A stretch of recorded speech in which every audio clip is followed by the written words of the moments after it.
नमस्कार मित्रांनो, मी महेंद्र सह्याद्री विथ महेंद्रमध्ये आपलं स्वागत आहे. आज महाराष्ट्राच्या राजकारणात इव्हा देशाच्या राजकारणात काय पडद्यामागे हालचाली चालू आहेत ते कोणालाच सांगण्याची गरज नाहीये. म्हणजे ते कळण्यासच झालेलं आहे. कालपर्यंत एकमेकांचे शत्रू असलेले एका रात्रीत हे एकत्र येतात आणि त्यातून नवीन राजकीय समीकरण बनतात असं आपल्याला मागेही पाहावयास मिळतंय आणि आताही काही गोष्टी पडद्यामागे चालू आहेत. होय, आपण बोलतोय राष्ट्रवादी काँग्रेस, अजित पवार गट आणि शरद पवार गट यांच्या एकत्रित येण्याबद्दलच्या चर्चांविषयी. आज मुंबईमध्ये राष्ट्रवादी काँग्रेस शरद पवारांची पवार गटाची बैठक झाली आणि त्यात हा थेट प्रश्न हा नेत्यांना, शरद पवार गटाच्या नेत्यांना विचारण्यात आला. ही जी प्रश्न विचारलं त्यावर शरद पवार यांनी जे मौन बाळगलं त्याचे भरपूर अर्थ निघतायत. या व्हिडिओद्वारे आपण त्या अर्थ काय निघतायत आणि त्यावर आपण जास्त चर्चा करणार आहोत. त्यामुळे व्हिडिओ हा शेवटपर्यंत नक्की बघा. व्हिडिओ आवडल्यास लाईक करा आणि आपल्या चॅनलला सबस्क्राईब करायला विसरू नका. मित्रांनो, पहिल्या मुद्द्यामध्ये आपण बघतोय की जेव्हा आज बैठक झाली, शरद पवार चंद्र गटाचे जे आमदार आहेत तेही त्या बैठकीला उपस्थित होते. शरद पवार यांच्यासोबत जयंत पाटील आणि सुप्रिया सुळे याही उपस्थित होत्या. त्यावेळेस काही नेत्यांनी डायरेक्ट प्रश्न, जे मुख्य नेते आहेत त्यांना प्रश्न विचारला की अजित पवार गटासोबत युती करण्याबाबत काय करायचं, त्याबद्दल काय निर्णय आहे.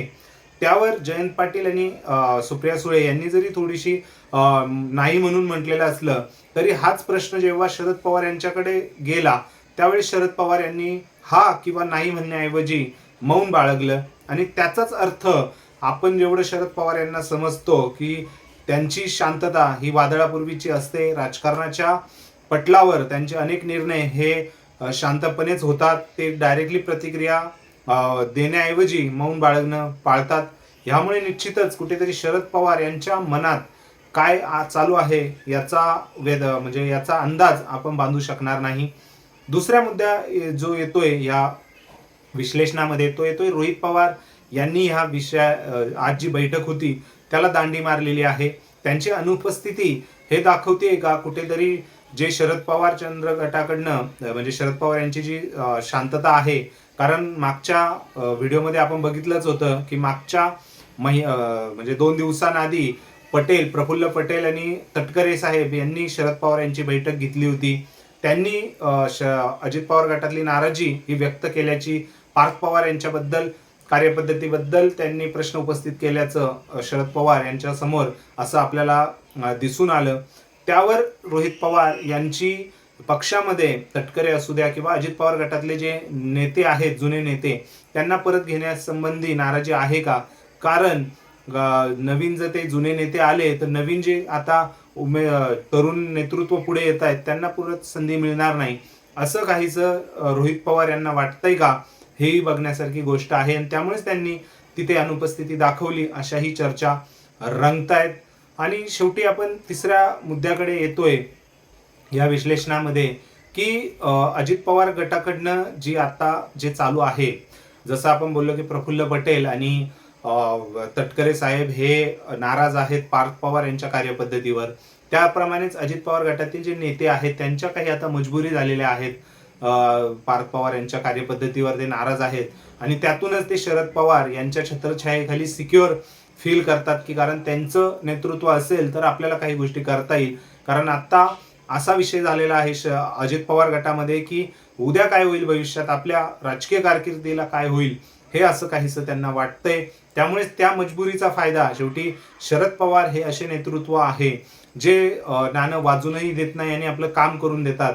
त्या पद्धतीने ते मजबुरी ओळखतात. त्यांनीही त्या पद्धतीने मजबुरी ओळखलेली आपल्याला मागच्या भेटीवरनं दिसून येत आहे. परंतु ते आता लगेच डाव न टाकता, अजित पवार गटाला पूर्ण न संपवता कुठेतरी इनकमिंग शरद पवार गटात चालू करतील आणि राष्ट्रवादी हाच पक्ष पुढे ठेवतील. शेवटी सुप्रिया सुळे, आपल्याला असंच वाटतंय, सुप्रिया सुळे, जयंत पाटील हे जरी मुख्य निर्णयात असतील तरीही शरद पवार हेच कुठेतरी मेन निर्णय घेऊ शकतात. त्यांचा मौन हेच काहीच सांगून जातंय. शेवटी प्रेक्षकांनो, तुम्हाला मी एवढंच म्हणेल, तुम्हाला काय वाटतंय, अजित पवार गट आणि शरदचंद्र पवार गट हा एकत्र आला पाहिजे का?